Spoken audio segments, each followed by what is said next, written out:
अस्सलाम वालेकुम my dear and respected thinkers. Daily reflection में आज आपको लिए चलते हैं सच टीवी प्रोग्राम में, जहां बुज़ुर्गों की सोहबत में नई नस्ल की ज़हनी तरबियत पर बात हुई। आएँ देखते हैं क्या बातें हुई।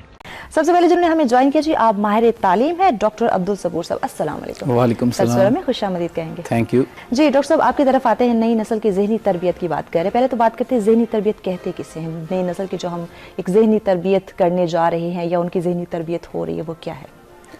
जी, बहुत अच्छा माशाल्लाह आपने टॉपिक सेलेक्ट किया आज। जैसा कि इब्तिदा में आपने बात की कि आज का नौजवान चिड़चिड़ेपन का शिकार है, तो बेसिकली इसको हिस्ट्री के तनाज़र में देखने की ज़रूरत है। जनरेशन्स, सबसे पहले हमारे पास एक ट्रेडिशनलिस्ट की जनरेशन थी, फिर उसके बाद बेबी बूमर्स की जनरेशन आई, फिर तारीख बताती है कि एक्स जनरेशन और वाई जनरेशन आई।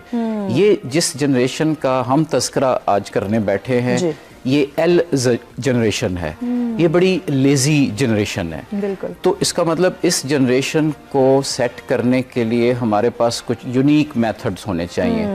जो तरबियत हमने एक्स और वाई जनरेशन की थी, वो मेथड अब इस एल जनरेशन पर काम नहीं करेंगे। सही। तो बुजुर्गों के पार्ट पर अब दो चीज़ें ज़्यादा अहम हैं। बुजुर्ग से हमारी यहाँ मुराद असातिज़ा भी हैं, जैसे आपने तज़किरा किया, वालिदैन भी हैं, या सोसाइटी के बड़े इंटेलेक्चुअल्स हैं, मीडिया के लोग भी उसी में शामिल होते हैं। तो उनको अब दो तरीक़ों से करना पड़ेगा। एक तो ये कि through written and printed media, उस तरीके से। दूसरा ये कि उन्हें डिमॉन्स्ट्रेट करना पड़ेगा। नफ्सियात की रूह से जब हम किसी को कुछ बताते हैं तो 25% हमारी गुफ्तगू उस पर असर कर रही होती है। रेस्ट ऑफ दी 75% जो हम डिमॉन्स्ट्रेट करते हैं वो नौजवान पे असर कर रहा होता है। तो मेरा ख्याल ये है कि हमें गुफ्तार का जो गाजी है वो तो बनना ही है, लेकिन किरदार का गाजी बन के उन्हें सिखाना है। और फिर ये एहतियात बहुत ज़रूरी है कि हर बच्चा यूनिक पैदा किया अल्लाह ने। बिल्कुल ऐसे। हर जवान यूनिक है।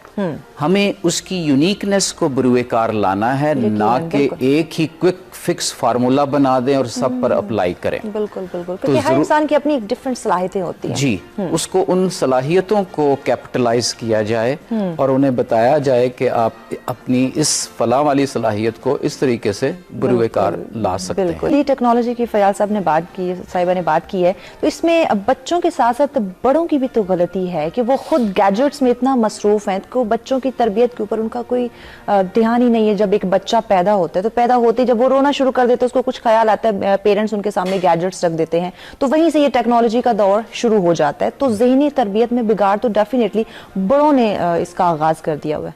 जी बिल्कुल, आपने ठीक कहा, बड़ों ने इस तरह आगाज़ कर दिया। एक तो गलती ये हुई कि मैंने जैसे कहा कि एक्स और वाई जनरेशन का फार्मूला इन पर अप्लाई करने की कोशिश की। ये बड़ा फास्ट माइंड है।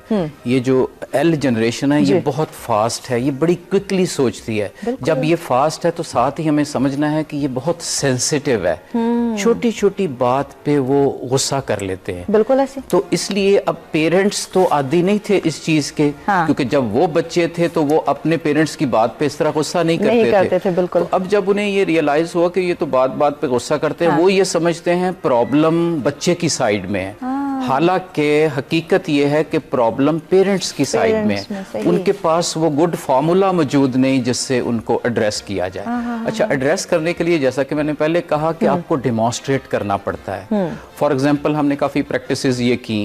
अगर किसी घर में मगरिब के फौरन बाद आप अनाउंस कर दें कि ये मशीन यूज़ नहीं होगी, बस एक बास्केट रख दें, उसमें सारे डालें, डाइनिंग इकट्ठे करें, गपशप इकट्ठे लगाएं। जब गपशप होगी, घर का गुड मैसेज ट्रांसमिट होगा, मैसेज होगा ट्रांसफर। आपकी बात को मजीद भी हम आगे बढ़ाएंगे, चूंकि एक ब्रेक की जानिब हमें बढ़ना है। हमारे साथ रहिएगा।